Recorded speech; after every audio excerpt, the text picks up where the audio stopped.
काही दिवसांनी मला आत्महत्येचे विचार यायला लागले. आपल्या आयुष्यात काही पर्पजच नाहीये, म्हणजे कोणासाठी आपण जगतोय, आपल्यासाठीही जगत नाहीये आणि ह्या मटेरियल प्लेजरसाठी तर जगतच नाहीये. फोरसाईट डेव्हलप करणं खूप महत्वाचं आहे, की मी मृत्यूशय्येवर असताना मला मागचं काय बघायचंय.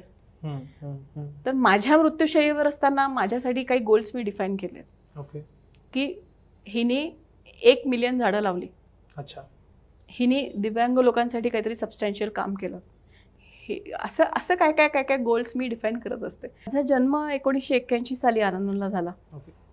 जन्मतः मी थोडीशी माझ्यात मी म्हणेन माझे पाय वाकडे होते, त्याच्यामुळे मी दिव्यांग होते.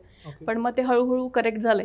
शाळा बरोबरायची मुद्दाम आईवडिलांनी मला अगदी अशा शाळेत टाकलं की जिथे गरिबांच्या मुलांशी संपर्क येईल, सो दॅट आमची रूट्स लोकल कम्युनिटीसोबत स्ट्रॉंग राहतील. पुढे जाऊन मी मेडिकल कॉलेजमध्ये गेले. मेडिकल कॉलेजमध्ये थोडंसं चुकलं जाणं. त्याचं कारण म्हणजे की मला 98% मार्क्स मिळाले आणि मला बनायचं होतं आर्टिस्ट. पण बाबांची शेवटची इच्छा होती की मी डॉक्टर बनावं.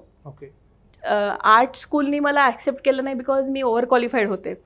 तर मेडिकलची एकच विंडो ओपन होती जिथे मला ॲडमिशन मिळाली. काय होतं की मेडिकल प्रोफेशनमध्ये पूर्ण तुम्हाला व्यक्तीकडे ऑब्जेक्ट म्हणून बघायचं शिकवलं जातं.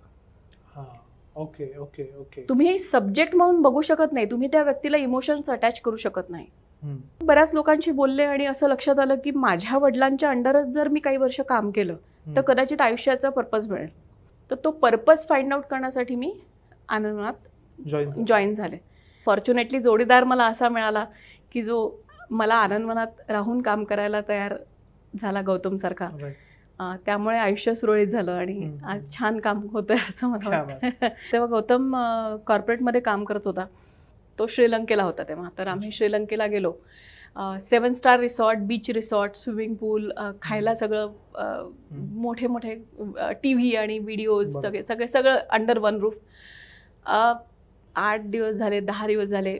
15व्या दिवशी मला अस्वस्थ वाटायला लागलं आणि काही दिवसांनी मला आत्महत्येचे विचार यायला लागले.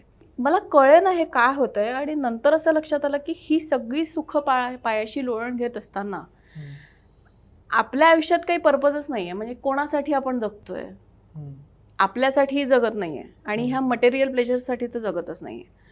मग तो पर्पज काय, म्हणजे मी हेच आयुष्य काढायचं का. मग मी त्याच्याशी ते बोलले की म्हटलं गौतम असं नाही, आपल्याला कुठेतरी आपल्या आयुष्याचं सुद्धा एक कंबाईंड पर्पज डिफाईन करणं गरजेचं आहे. आज शहरामध्ये कितीही पैसे दिले तरी श्रीमंतातला श्रीमंत माणूस मानसिक सुरक्षितता विकत घेऊ शकत नाही.